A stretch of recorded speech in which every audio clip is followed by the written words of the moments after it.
everybody get serious after that, because I'm going to be talking about my childhood, a very traumatic experience. I was really interested in astronomy when I was very young. I had these great astronomy books. They had these cool pictures like this, like you're going out in a spaceship, right?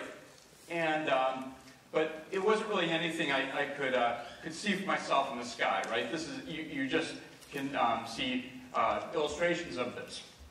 Well, so it's going really quick. Okay. But I knew that this is what I knew. I knew that the stars, there were billions and billions of stars. They were all at different distances. So I kind of lost interest because astronomy wasn't really something I could observe directly. Right? Science is supposed to be an empirical endeavor. You're supposed to be able to observe, right? So I lost interest. When I got older, I was in college. I had the opportunity to help catalog rare books at the Adler Planetarium. So it was a really great opportunity. I wasn't there for the astronomy, though. But while I was there, I was told about this ancient instrument that the Adler Planetarium in Chicago, which is where I was, had one of the greatest collections of astrolabes in the world. So I still wasn't that interested in this old ancient tool that was made before, made at the time when everybody thought the Earth was the center of the universe. But then I found out they really knew a lot of stuff back then. They knew 2,000 years ago the Greeks were able to figure out the relative sizes of the sun and the Earth and the relative distances. Okay, so here there's also a tool that you can get in a gift shop at a planetarium that is basically just like the Astrolabe. And the reason why they sell something that's like the Astrolabe now, and the reason why it works, is because based on what we can observe with our eye, there's no difference in the model of an Earth-centered universe or the Sun-centered universe.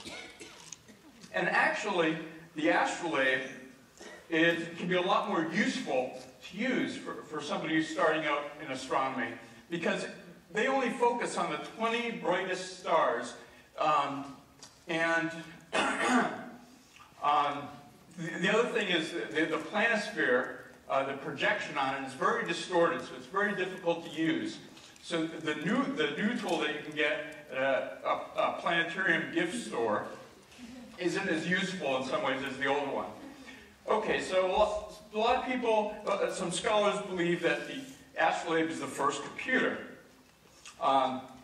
And you can get an Astrolabe just like you could get the early computers, like the Altair, by sending away for a kit.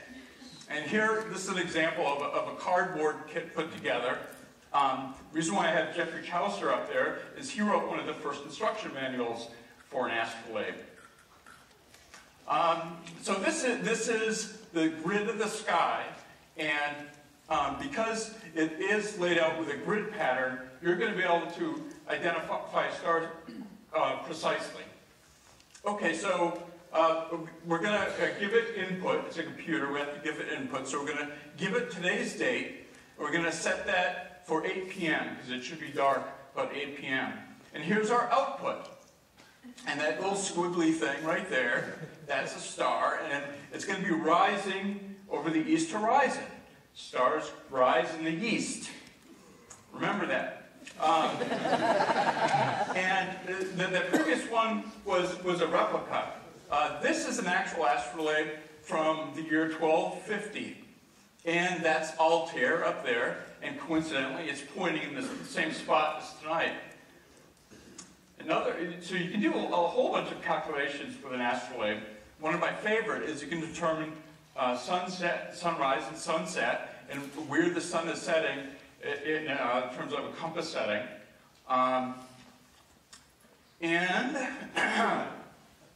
So the takeaway,